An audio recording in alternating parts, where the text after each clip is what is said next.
7-ci sinif texnologiya 24-cü mövzu. Süni və sintetik liflərdən parçalar. Bütün növ parça materialları iki böyük qrupa bölünür. Təbii və kimyəvi parçalar. Kimyəvi parçalara süni parçalar da deyilir. Təbii parçalar heyvan, bitki və ya mineral mənşəli xammaldan hazırlana bilər. Hal-hazırda ən çox tələb olunan bitki və heyvan mənşəli təbii parçalardır. Bitki mənşəli parçalara pambıq və kətan parçalar aiddir. Heyvan mənşəli parçalara isə ipək və yun parçalar aiddir. Təbii liflər, yəni təbii parçalar üçün olan təbii liflər iki qrupa bölünür. Bitki mənşəli liflər, heyvan mənşəli liflər. Bitki mənşəli liflərin tərkibi yüksək karbohidrogendən, hidro su deməkdir, selülozdan ibarətdir. Selüloz da pambıqdır. Yəni su və pambıqdan bu aid oldu bitki mənşəli liflərə. Bitkiyə də su verilir. Selüloz da bitkidən alınır. Yəni bu bilavasitə bitki mənşəli liflərə aiddir. Bitki mənşəli liflər də özləri iki qrupa bölünür. Bitkinin toxumundan alınan pambıq, yəni pambıq bitkisinin çiçək hissəsində, toxum hissəsidir onun. Pambıq özü toxumudur. Bitkinin gövdəsindən alınansa kətan, çətənə lifləri. Bunlar da kətan, çətənə bitkisinin gövdəsindən alınır. Heyvan mənşəli liflərin tərkibi zülali maddələrdən ibarətdir və aşağıdakı kimi olur. Tərkibi keratindən ibarət olanlar qoyun, keçi. Diqqət yetirsək əgər qoyunla keçinin tükləri cod olur. Ona görə də bir qədər yağlı kimi cod olur. Biraz uyğunlaşdırma olar, amma müasir zamanda qadınlar saçlarını keratin elətdirirlər. O belə düz qalmaq üçün keratin elətdirirlər. Yəni keratin qoyun keçiyə aiddir. Əgər belə yadda qalmırsa, keçinin Q hərfi, keratinin Q hərfi uyğunlaşdırırıq. Tərkibi fibroindən ibarət olanlar barama qurdlarından alınan ipəkdir. Deməli, burada fibroin maddəsi də, fibroində B hərfi var, barama qurdunda da B hərfi var. Yəni bunu ayırmaq olur. Keratin qoyun keçiyə aiddir, fibroin baramaya aiddir. Azərbaycanın əksər rayonlarında pambıqçılıq və baramaçılıq, həmçinin heyvandarlıq inkişaf etdiyi üçün bitki və heyvan mənşəli liflər əsasında toxunan parçalardan olan geyimlərə daha çox üstünlük verilir. Müasir insanın qarderobundakı geyim əşyalarının əksəriyyəti süni hazırlanıb. Bugün demək olar ki, bütün parçalara keyfiyyəti yaxşılaşdırılan süni əlavələr edilir. Kimya elminin inkişafı ilə müxtəlif mənşəli xammaldan emal yolu ilə kimyəvi toxuma lifləri alınmağa başladı. Elə bu əlamətlərinə görə də parça süni və sintetik olaraq iki yerə bölündü. Süni parça lifləri üçün xammal qismində küknar ağacı oduncağından və pambıq tullantılarından alınan selüloz istifadə edilir. Burada fikir verin, küknar ağacı deyir, bu bitkidir. Yəni bu da təbiidir. Sintetik liflərin emalı üçün isə əsas xammal daş kömürün və neftin emalından alınan qazlardır. Yəni sintetikdə, sintetik lifləri, sintetik geyimlər üçün və yaxud sintetik parçalar üçün liflərin hazırlanmasında xammal lifdir. Daha doğrusu lif xammaldır. Daş kömürün və neftin emalından alınan qazlardır. Kimyəvi liflərin emalı 3 mərhələyə bölünür. Deməli, birinci, əyirmə məhlulunun alınması, ikinci, lifin formalaşması, üçüncü, liflərin işlənməsi. Burada belə yadda saxlamaq olar ki, birinci, məhlul hazırlanır, sonra o məhlul formalaşır, forma veririk ona, dartaraq forma veririk.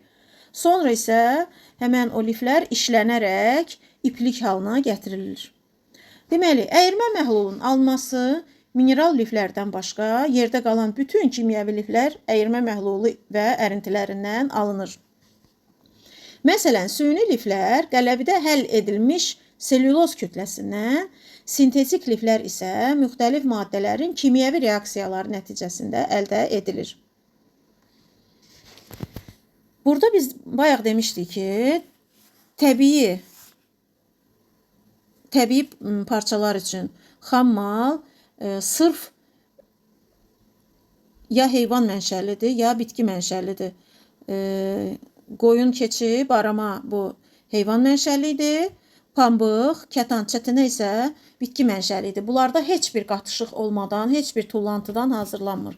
Sırf bitkidən və yaxud da heyvandan alınan liflərdir.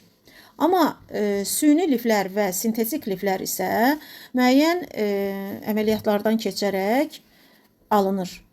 Yəni, süni liflər qələvidə həll edilmiş selüloz kütləsindən alınır.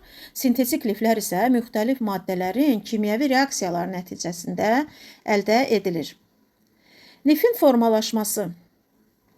Qatı əyirmə məhlulu çoxsaylı xırda deşikləri olan qapaqlardan, yəni filyerlərdən keçirilir. Filyerdəki deşiklərin sayı 24-35 min arasında dəyişir. Bu filyerlərin deşiklərinin sayı belə yadda saxlamaq olar ki, ilk rəqəmlər hesablamada ilk cüt rəqəmlərdir. İkinci, yəni minimum rəqəmlər ilk cüt rəqəmlərdir, maksimum rəqəmlər isə biri çıxsaq, ilk tək rəqəmlərdir, 3, 5.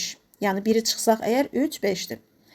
Digər üsulu da budur ki, yadda saxlamağın 24 bizim süni və sintetik liflərdən parçalar olan mövzusunun nömrəsidir, 24-cü mövzudur. Dəyişir. Məhlul şırnağı filyerdən axıb çıxarkən, yəni məhlulu o qapaqdan, deşiklərdən çıxarkən məhlul bərkiyir, çıxarkən bərkiyir. Nəticədə nazik saplar yaranır. Daha sonra filyerdən çıxan saplar ümumi saplara birləşir. Dartılır və babinə dolanır. O xüsusi makaradır ki, o babin xüsusi makaradır ki, o saplar ora dolanır, sonra parçanın toxunmasında istifadə olunur. Liflərin işlənməsi 3-cü mərhələ. Alınan saplar yuyulma, qurudulma, burulma, termiki emal, yəni burulmanı bərkitmək üçün nəzərdə tutub termiki emal mərhələlərini keçir. Bəzi liflər ağardılır, rənglənir və yumşaqlıq vermək üçün sabun məhlulunda emal edilir. Süni parçalar viskoz liflərdən alınır. Deməli, biz bayaq danışdıq, təbii və kimyəvi parçalardan, təbii və süni parçalardan. Təbii parçaları dediyi hansılardır bayaq? Yəni, təbii parçalara aid idi. Pambıq, kətan, çətənə, yun, ipək, bunlar təbii parçalara aid idi. İndi isə süni parçalar viskoz liflərindən alınır. Gəlin görək, viskoz nə deməkdir? Viskoz lifləri köknar ağacı oduncağı yonqarından heç bir qatışıq əlavə edilmədən alınır. Bura diqqət yetirin. Deməli, burada da yenə də təbii xammal istifadə olunur. Küknar ağacı özü istifadə olunur. Heç bir qatışıq əldə edilmədən, qatışıq əlavə edilmədən. Təyinatından asılı olaraq viskoz parıltılı və ya tutqun səthli ola bilər. Müxtəlif liflərin parıltısını, qalınlığını və burulmasını dəyişməklə viskoz parçasına ipək, pambıq və ya yun görüntüsü vermək olar. Qalınlaşdırılmış viskoz saplardan istifadə etməklə isə kətan görüntüsü almaq olar. Qalınlaşdırılanda kətan bilirik ki, biraz cod parçadır, yüksək temperaturda ütülənir. Ona görə də ona biz qalınlaşdırılmış viskoz saplardan istifadə etməklə biz kətan görüntüsü verə bilərik. Deməli, biz dedik ki, viskoz süni parçadır. Kətan özü isə 100% заряд аккумулятора, 100% убирай зарядку. Kətan özü isə təbii xammal olduğuna görə kətan bitkinin gövdəsindən alınırdı. Amma burada isə deməli, küknar ağacının oduncağının yonqarında heç bir əlavə qatışıq edilmədən alınır və qalınlaşdırılmış viskoz saplardan istifadə etməklə kətan görüntüsü almaq olar. Viskoz parçalar möhkəmliyinə görə təbii ipəkdən geri qalır. Bu normaldır. Təbii olan liflər həmişə öndə gedir. Ona görə də viskoz təbii ipəkdən geri qalır. Amma bununla yanaşı kifayət qədər davamlı viskoz parçalar da istehsal edilir. Yaş vəziyyətdə belə parçaların möhkəmliyi 50-60% aşağı düşür. Necə bunu yadda saxlamaq olar? Yaş vəziyyətdə rəqəmi necə yadda saxlamaq olar? Yaş sözündə ş var, 60-da da, 60 sözündə də ş var. Ona görə də 50-60% aşağı düşür. Düşür sözündə də ş var. Ümumiyyətlə, bu texnologiya fənnində, dərslikdə, bütün mövzuların materiallarında səslər sanki biri-birini tamamlayır. Ona diqqət yetirsək əgər, biz düzgün cavabı da məntiqlə tapa bilərik. Viskoz pambığa nisbətən nəmi daha yaxşı hopdurur. Amma davamlılıqda ondan geri qalır. Viskoz lifləri kətan və pambıq lifləri kimi yanır. Tez alışır, alovu düz, parlaq olur və yanmış kağız iyi verir. Yanandan sonra yerində tez dağılan açıq boz rəngli kül qalır.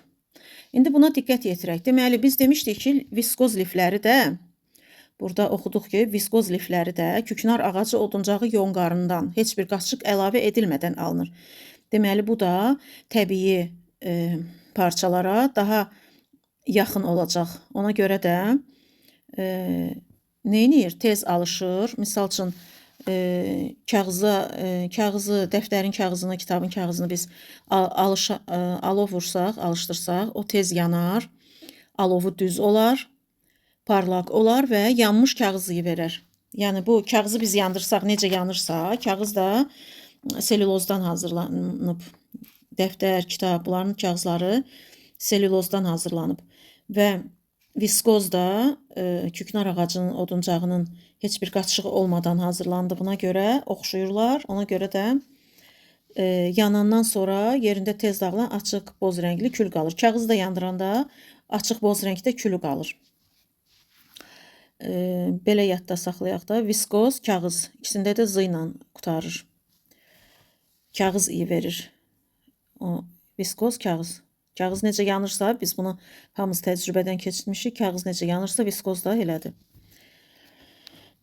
Viskoz lifləri bitki liflərindən fərqli olaraq qələvi və turşuların təsirinə həssasdır. İndi asetat və 3-asetat liflərə baxaq. Təmiz selülozdan yox. Deməli, viskoz təmiz selülozdan hazırlanırdı. Amma asetat və 3-asetat lifləri təmiz selülozdan yox, asetil selülozdan hazırlanır. Xammal qismində oduncaq və pambıq tullantıları işlədilir. Deməli, biz bayaq dedik ki, viskoz küknar ağacı oduncağı yonqarından heç bir qaçıq əlavə edilmədən alınır. Amma asetat və 3-asetat lifləri isə tullantılarından, həmən o ağacın tullantılarından alınır. Oduncaq və pambıq tullantıları işlədilir. Yəni, xammal qismində oduncaq və pambıq tullantıları işlədilir. Asetat və 3-asetat liflərdən alınmış ipək parçalar xarici görünüşlərinə görə təbii ipəyə çox oxşayır və parlaq səthə malik olur. Asetat və 3-asetat liflərdən olan parçalar nəmi pis hopdurur, amma tez quruyur.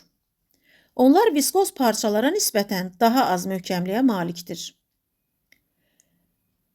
Deməli, biz dedik ki, təbii parça möhkəmdir, viskoz ona nisbətən təbii parçadan geri qalır. Asetat və 3-asetat isə möhkəmliyinə görə viskoz parçadan geri qalır. Daha elastikdir. Amma daha elastikdir. Buna görə də onlardan alınan parçalar əzilmir.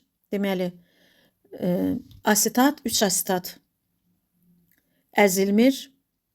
Plisə edilərkən formalarını yaxşı saxlayır. Plisə burada yazılıb fransızca plisə, qırış, büzmə. Kiçik mexaniki preslənmiş tikişsiz büzmə şəklində və yastı və ya qarmon kimi çıxıntısı olan dekorativ geyim elementidir. Qadın geyimlərində bəzən həmən o qarmon qırışları kimi, qarmon skladkaları kimi də, qırışları kimi plise elə olur. Yəni qadın geyimlərində bu qırışlardan istifadə olunur. Və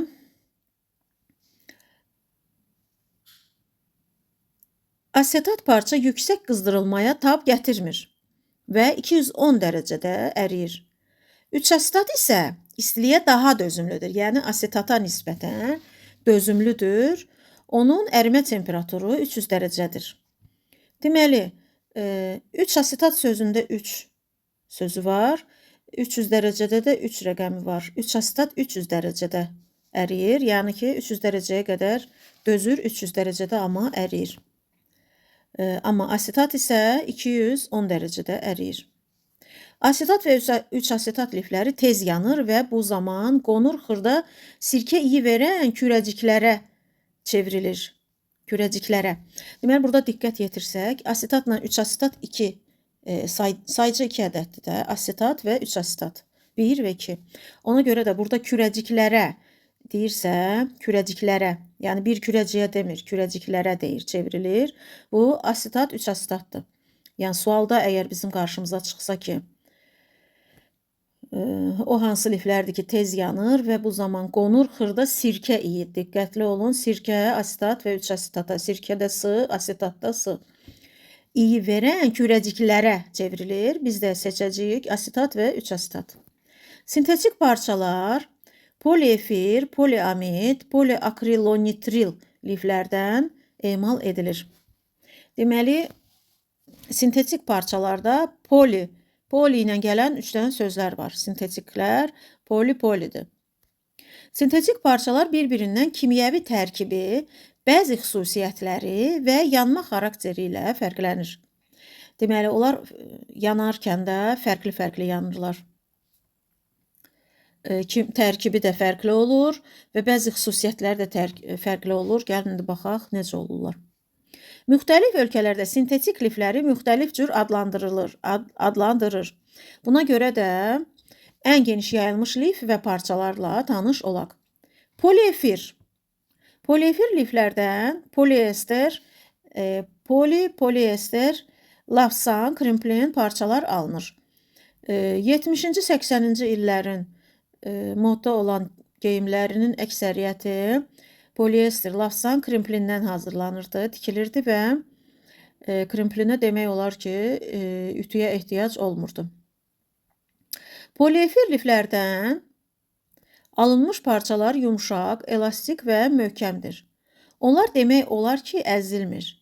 Qızdırılma zamanı qat və plisələri yaxşı saxlayır. Biz bayaq dedik ki, asetat, 3 asetat heç qırışmır, yəni heç əzilmir. Əzilmir də, yəni parçalar əzilmir demişdik. Plisə edilərkən formalarını yaxşı saxlayır. Deməli, poliefir liflərdə də əzilmir, qızdırılma zamanı qat və plisəyi yaxşı saxlayır. Demək olar ki, poliefirlə asetat və 3 asetat bənzəyirlər. Amma poliefirdə deyir ki, demək olar ki, yəni bu fərqli olaraq, poliefir asetat 3 asetatdan fərqli olaraq demək olar ki, əzilmir. Amma orada isə dəqiq deyir ki, asetat 3 asetatda dəqiq deyir ki, əzilmir. Poliefirdə isə deyir ki, demək olar ki, əzilmir. Qızdırılma zamanı qat və plisələri yaxşı saxlayır, gündə ağarmır, güvə və mikroorqanizmlərlə zədələnmir. Ümumiyyətlə, sintetik parçaların heç biri gündə ağarmır. Ağarmır, güvə mikroorqanizmlərlə zədələnmir heç biri. Yanma zamanı poliefir liflər iysiz əriyir. Bərk kürəcik əmələ gətirir. Baxın, bayaq demişdi ki, kürəciklərə çevrilir. Yəni neçə ədəddir? O hansıydı? Asetat və 3 asetat idi. Amma burada isə deyir ki, kürəcik əmələ gətirir. Yəni bir ədəd kürəcik əmələ gətirir. O kürəciklər artıq biz bilirik ki, asetat 3 asetat 2 dənə olduğuna görə o onlara aid oldu. Tək olanları indi baxaq görək, burada tək olanlar hansılara aid olur. Biri aid oldu poliefirə. Bərk kürəcik əmələ gətirir. İysiz əriyir. Poliefirdir. Bunu belə yadda saxlayaq ki, çünki orada sirkə iyi verən də var. Misal üçün bunları fərqləndirmək üçün belə bir şeydən istifadə eləyək ki, poliefir efir televizordadır da, düzdür? Biz televizor vasitəsilə efirə baxırıq və orada biz iyi hiss eləmirik. Ona baxarkən biz iyi hiss eləmirik. Ona görə də iysiz əriyir. Poliefir iysiz əriyir, bərk kürəcik əmələ gətirir. Poliamid liflərindən neylon, kapron, dederon parçalar istehsal edilir. Neylon, kapron, dederon. Kapronla dederon bizə tanış gəlir qadın kalqotkalarından. Neylon da tül, pərdələr kimi belə bir materiallardır. Poliamid liflər bütün sintetik liflərin ən möhkəmidir.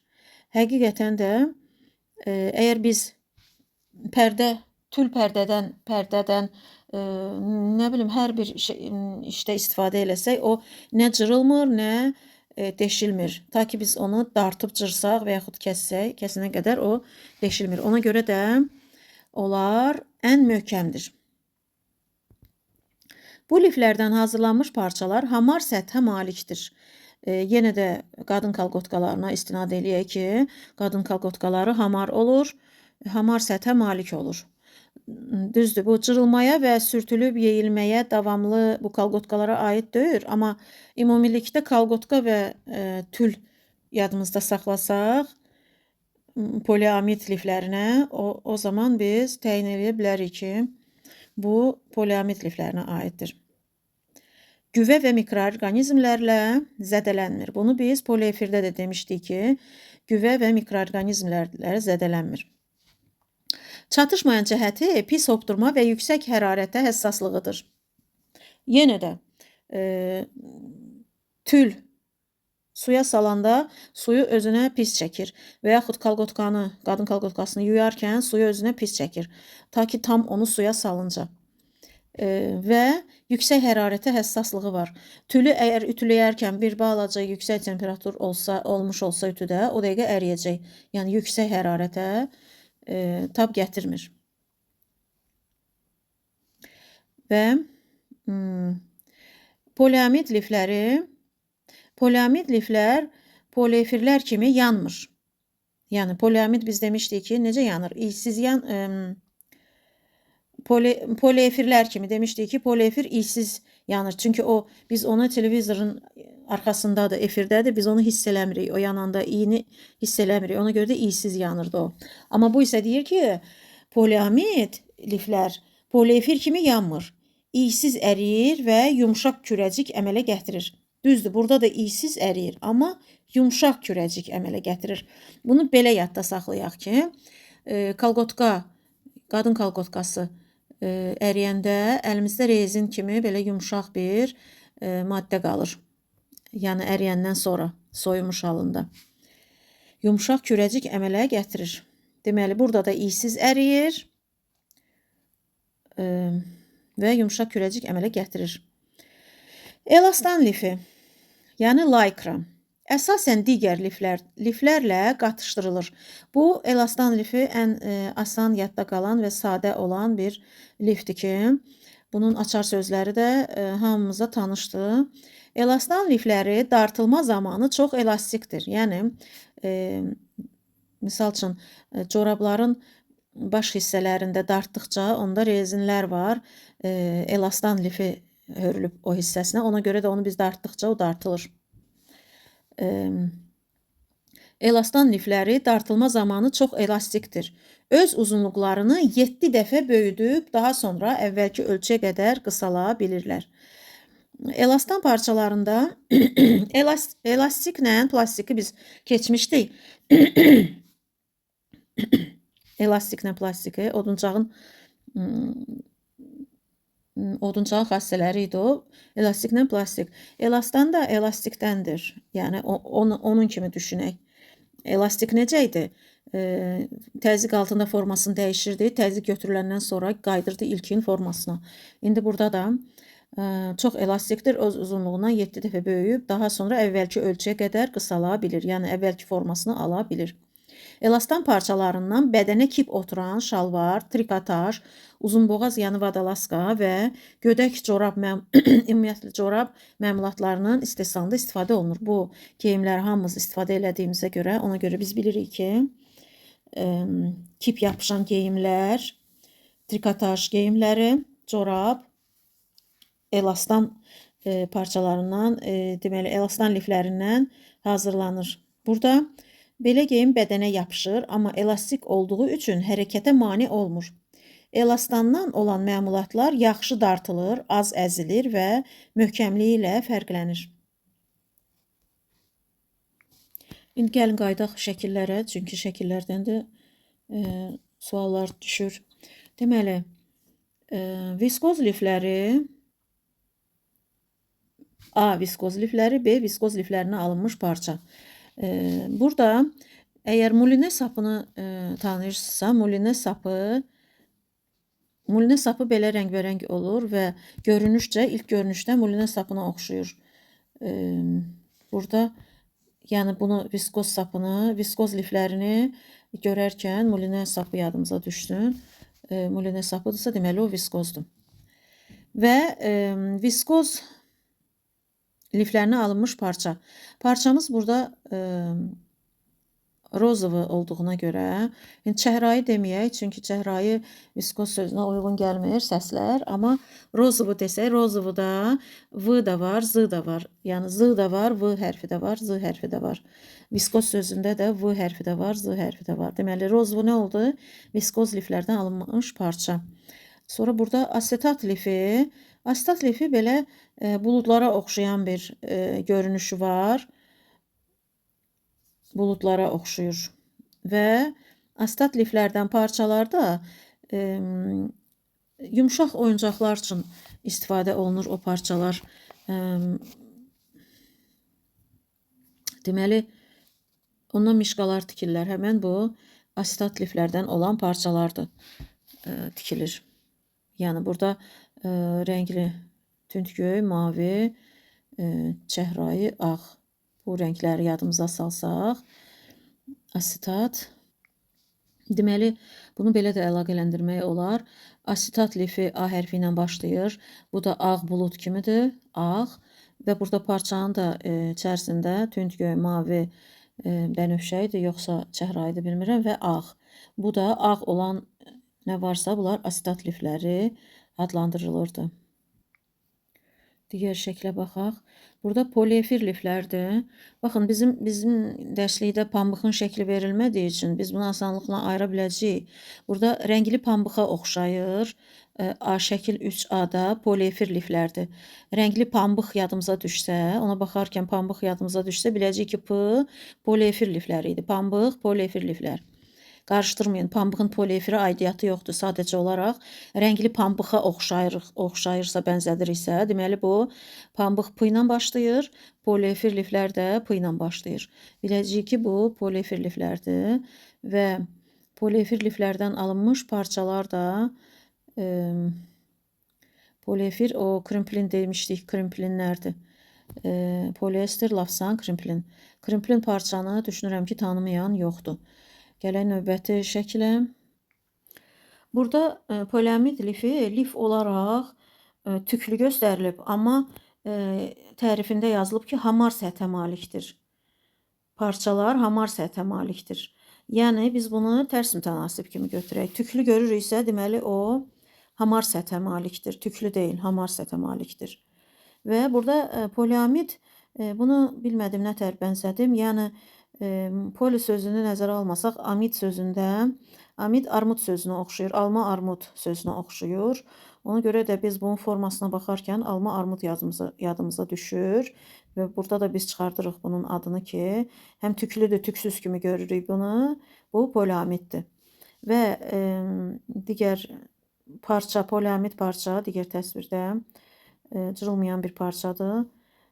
Yanındakı C-dəki poliamid döşəmə örtüyü. Biz bir vaxtlar bundan çox istifadə olunurdu. Kavralit deyilirdi buna. Kavralit döşəməyə sərilirdi. Poliamid parçadandır. O yandırmasaydın cırılmırdı, dağılmırdı, illərlə təzə kimi qalırdı. Yəni poliamidin də xüsusiyyəti budur. Bu gərək bu növbəti şəkilə. Elastan liflərinin quruluşu. Elastan biz dedik ki, dartılır, çox dartılır. Elə bil burada şəkil 5A-da spiral kimi görsənir. Biz spiralvari görürüksə, deməli o dartılanda düzləşir, yığılanda yığışır, spiral şəkli alır. Yəni bu elastan lifinin quruluşudur. Və burada rəngli parıltılı sapları da əgər görürüksə, B-də elastan lifidir. Bu elastan parçasını düşünürəm ki, salmazlar imtahana, çünki burada aydın olmayan bir görüntü veriblər. Yəni rəngbərəng bütün mavi çalarlarında, soyuq tonlarda olan bütün rənglər buradadır. Soyuq elastan parçası. Bu qədər.